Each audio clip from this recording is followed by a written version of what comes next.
Hi, I'm John and welcome to the Jigsaw Puzzler. Today's puzzle is a Ravensburger 1000 piece puzzle called Magical Potions. It's a really splendid puzzle. Ravensburger consistently produce high quality puzzles with really amazing images. All sorts of things, there's something for everyone to appeal to every taste in their enormous range.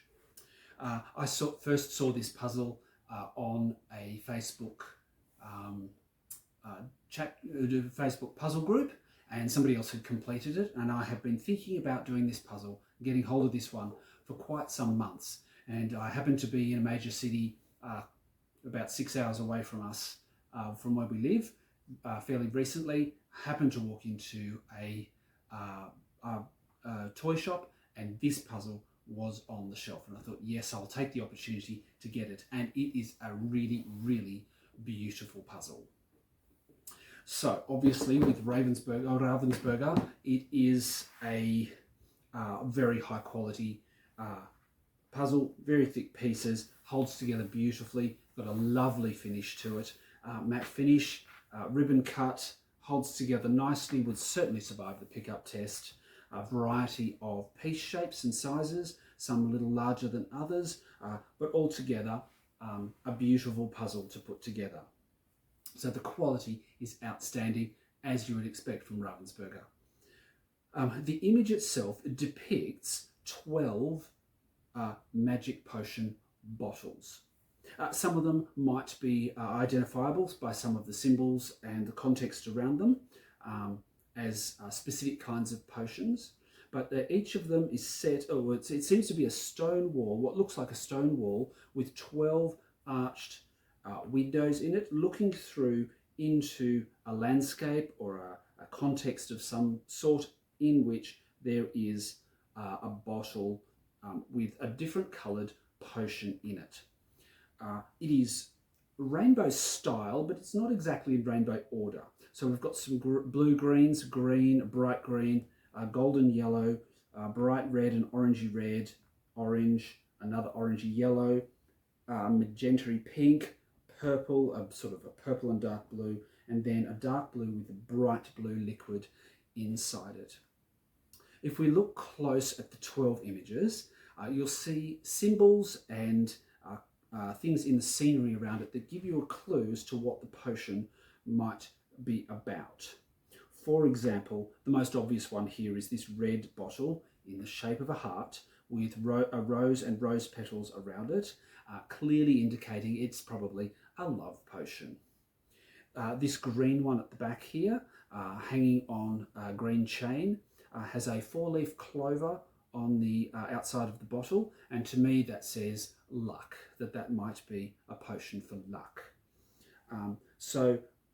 This one down here, the purple one in the shape of an hourglass, something to do with time, perhaps a long life of some sort.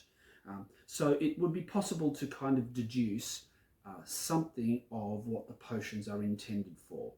This one at the back here, there are a number of stacks of coins and some gold nuggets in it.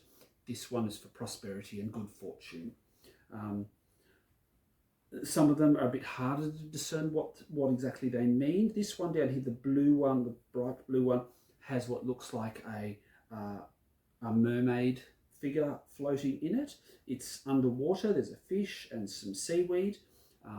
Not quite sure whether that's some sort of transfiguration kind of potion there.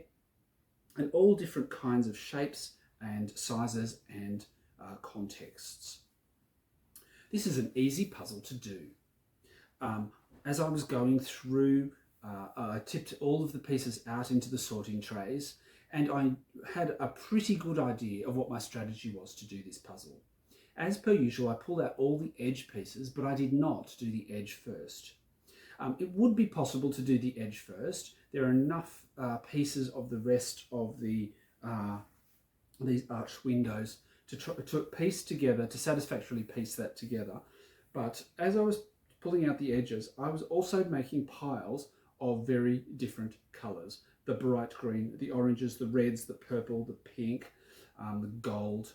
and just doing puzzles. I didn't do a full sort, and I didn't pick out all the colours. I did have one large pile of green for these two bottles here. This bright one was more distinct, and so it was a separate pile. The sort of golden, orangey, yellow type ones were all in a single pile.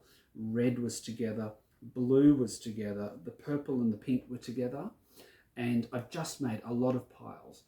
As I said, I didn't make a complete sort, and that's because sorting's not my favourite thing to do when I tackle a puzzle.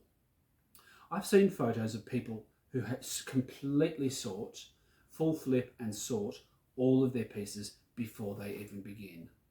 I can't do that. I want to do the puzzle. I'm here to do the puzzle. And I really don't mind sifting through a sorting tray to look for this piece, that piece, and the other piece, rather than having them all turned over neatly, sorted by colour or shape or whatever, on boards all ready to go. That for me isn't what puzzling is about. It's not about just the sorting and then putting it together. For me, it's about getting into it and just finding a starting point. So when I sort the edge pieces, and usually one or two elements of the main puzzle, what I'm really doing is looking for a way into the puzzle, not a full sort for the complete puzzle.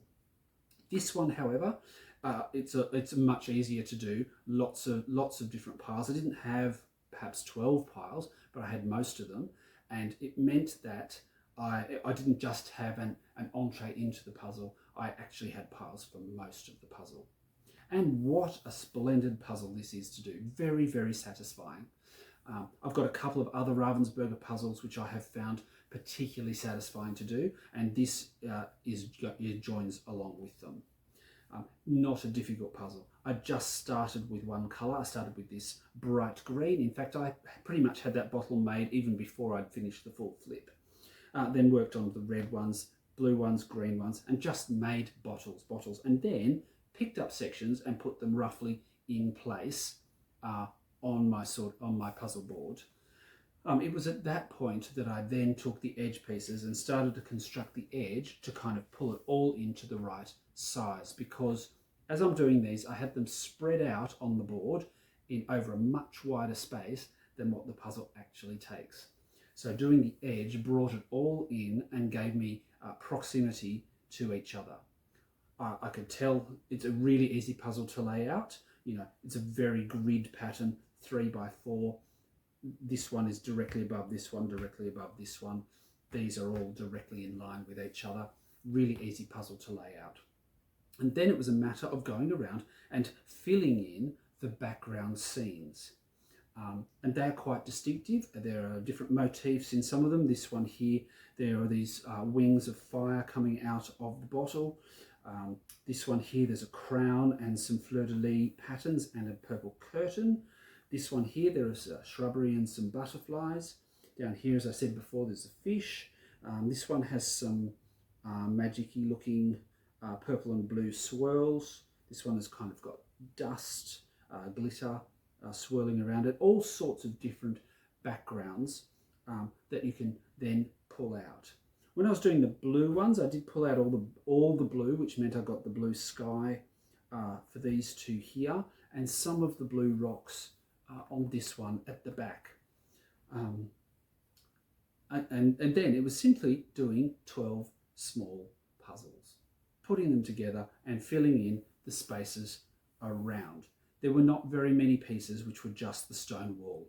Most pieces had part of one or more of the framed sections, so having it come together and all join up didn't take particularly long.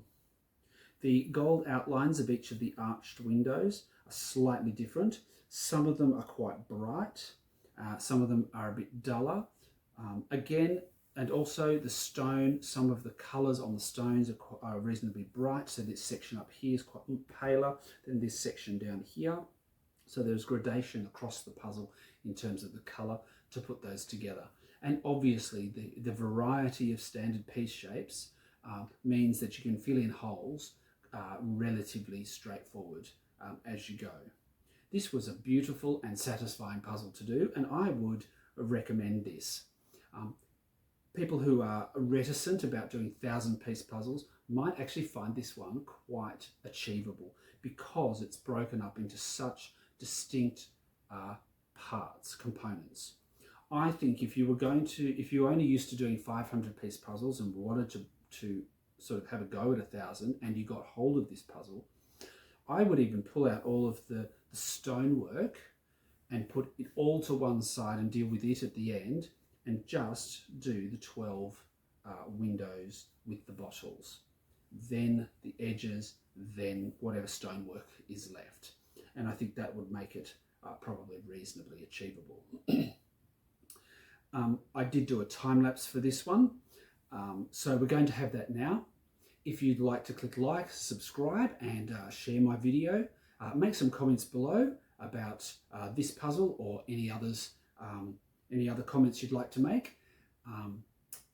That would be great. I look forward to interacting with you in that way. So on with the time lapse, and thank you for watching.